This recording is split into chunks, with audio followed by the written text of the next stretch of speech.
నమస్తే, welcome to మనం TV. నేను మీ చార్మి. ఈరోజు మనతో పాటు జ్యోతిష్య వాస్తు పండితులు డాక్టర్ భాను కోటేశ్వరి గారు ఉన్నారు. ఆమెతో మాట్లాడి అసలు ఈ నెల మార్చి నెల రాశి ఫలాలు ఎలా ఉండబోతున్నాయి, ప్రతి ఒక్క రాశికి ఎలాంటి రెమెడీస్ పాటించాలి కనుక్కుందాం. నమస్తే అమ్మ. జై శ్రీరామ్. శ్రీమాత్రే నమః. శ్రీ గురుభ్యో నమః. అమ్మ, మరి కుంభరాశి వారికి మార్చి నెలలో ఏమైనా కొత్త విషయాలకి సంబంధించిన బెనిఫిట్ అయ్యే అవకాశం ఉందా ఈ మార్చి నెల? మార్చి నెలలో కుంభరాశి కుంభలగ్నాల్లో పుట్టిన వాళ్ళకి వీళ్ళ రాశి బలోపేతంగా ఉంది. అంటే వీళ్ళకి తదుపరి రాశి అయిన మీన రాశి బలోపేతంగా ఉంది. అంటే వీళ్ళకి లగ్న లేదా రాశి ద్వితీయ స్థానాలు 1, 2 స్థానాలు చాలా బలంగా ఉన్నాయి.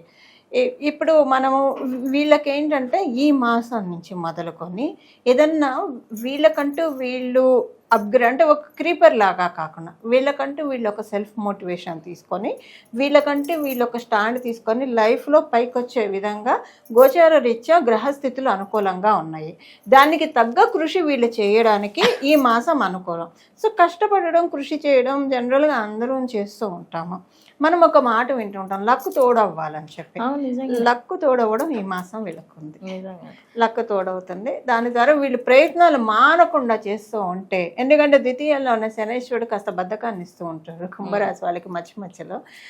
అందువల్ల ఏంటంటే కొంచెం గట్టిగా ప్రయత్నాలు చేస్తూ ఉంటే లక్కు తోడయి అనుకున్నవన్నీ అనుకున్నట్టు. ఇప్పుడు మనం తలపెట్టిన కార్యాలన్నీ కూడా ఫాస్ట్ వేలో అయిపోతూ ఉన్నాయి అనుకో, మనకి ఇంకా కొత్త కొత్తగా చెయ్యాలనిపిస్తుంది, ఇంట్రెస్ట్ వస్తుంది.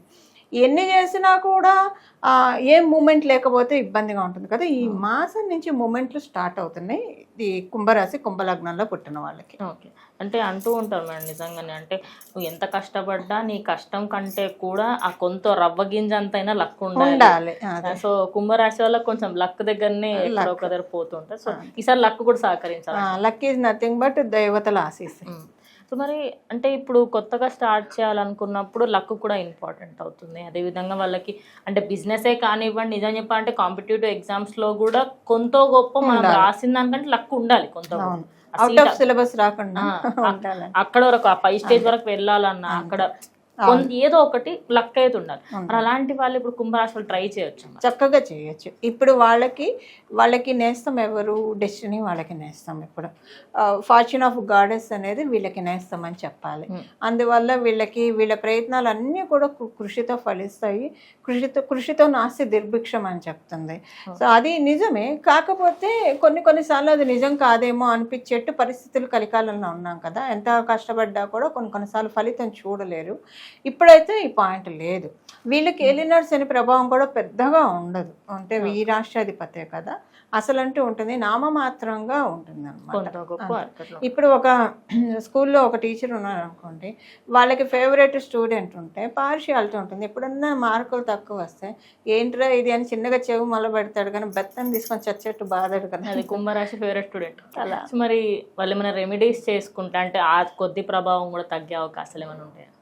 వీళ్ళకి ఏంటంటే ఈ మార్చి నెల మొత్తం కూడా ప్రతిరోజు కూడా మధ్యాహ్నం పూట 12 నుంచి 12:05 లోపల ఈ టైంలో మనకి నట్టని ఎండ, ఆ టైంలో మన నీడ కూడా మనకు కనిపించదు. మొత్తం ఇలాగా భూమధ్య రేఖలోకి సూర్యనారాయణ మూర్తి వస్తారు. ఓపెన్ ల్యాండ్లో ఉంటే మనకి తెలుస్తుంది. ఈ టైం ప్యూర్ టైం అని చెప్తుంది. మన నీడ కూడా మనం చూడని టైం. అంటే రాహువు, నీడ అంటే రాహువు, ఆయన ఇంపాక్ట్ లేని టైం ఆ టైము. ఆ టైంలో ప్రతిరోజు కూడా మార్చి నెల విడవకుండా బయటికే వెళ్ళక్కర్లా. మీరు ఆఫీస్లో ఎవరైనా సరే ఆఫీస్లో కూర్చొని, ఇంట్లో కూర్చొని, ఎక్కడ ఉంటే అక్కడ కూర్చొని పితృదేవతలకి ప్రార్థన చేయాలి. పితృదేవతలకి ఎలా ప్రార్థన చేస్తారు? మేము కానీ మా పెద్దలు కానీ తెలిసి తెలియక మీ పట్ల ఏవైనా అపరాధాలు చేసి ఉంటే దయచేసి మమ్మల్ని మన్నించండి. అలాగే ఇక ముందు కూడా మేము ఇలాంటి తప్పులు ఏం చేయకుండా, ఎందుకంటే తెలిసి మేము చేయము, తెలియక చాలా చేస్తాం, అలా చేయకుండా మమ్మల్ని మీరే సేఫ్ గార్డ్ చేయాలి అని ప్రార్థిస్తే, ఇప్పుడు వీళ్ళ రాశిలో రాహు భగవాన్ ఉన్నాడు. రాహు భగవానుడు యాన్సిస్టర్స్ని సూచిస్తాడు, తాత ముత్తాతల్ని సూచిస్తాడు. వీళ్ళ రాశి బలంగా ఉండడం, నెక్స్ట్ రాశిలో శనేశ్వరుడు కూడా పితృదేవతని ఇండికేట్ చేస్తాడు. కర్మకారకుడు కదా, పితృగణం శాంతిస్తే మనకి లైఫ్లో అన్నీ బాగా ఉంటాయి. పితృదోషాలు పోవడానికి, నివృత్తి చేసుకోవడానికి ఇది చాలా. ఎందుకంటే వీళ్ళకి ఆపోజిట్ రాశి సింహరాశి, సూర్యనారాయణ మూర్తి అధిపతి. అధిపతి, పితృకారకుడు ఆయన. ఈయనకి పడదు కాబట్టి కొంచెం స్లైట్గా పితృదోషాలు అంటే జన్మజాతకాన్ని బట్టి ఉంటుంది. బట్ కొంచెం స్లైట్గా వాటి వల్ల ఇబ్బంది పడతారు. వాటి నుంచి ఇప్పుడు బయటపడటానికి మంచి టైం ఏంటంటే వెంట్రుక అసలు తప్పిపోతాయి. పితృదోషాలు ఉంటాయి. ఏదైనా పెళ్ళి కూడా అంతే అయిపోయింది, ఇంకా లగ్గాలు పెట్టుకోవడం తర్వాత అనుకున్నప్పుడు సిల్లీ రీజన్తో ఏదైతుంది. సో ఏదైనా కూడా అంటే వివాహ స్థానం బలంగా ఉంటే అవుతుంది అనుకోండి. బట్ ఏదైనా లైఫ్లో ఇంపార్టెంట్ విషయాల్లో పితృదేవత ఆరాధన ఇలాగా తెలియదు కాబట్టి ఇలా కోరుకుంటే 5 నిమిషాలు అంతే, కేవలంగా 5 నిమిషాలు ప్రతిరోజు. ఒకవేళ ఆడవాళ్ళు అయితే పీరియడ్లో ఉంటే 4 రోజులు చేయకూడదు. ఓకే, 5వ రోజు తలస్నానం చేసి మళ్ళీ చేసుకోవచ్చు, మళ్ళీ స్టార్ట్ చేసుకోవచ్చు. ఓకే, ధన్యవాదాలు. మంగళం. నమో భగవతే వాసుదేవాయ. సో చూసారు కదా, ఇది ఇవాళ వీడియో. స్టే ట్యూన్ టు మనం టీవీ.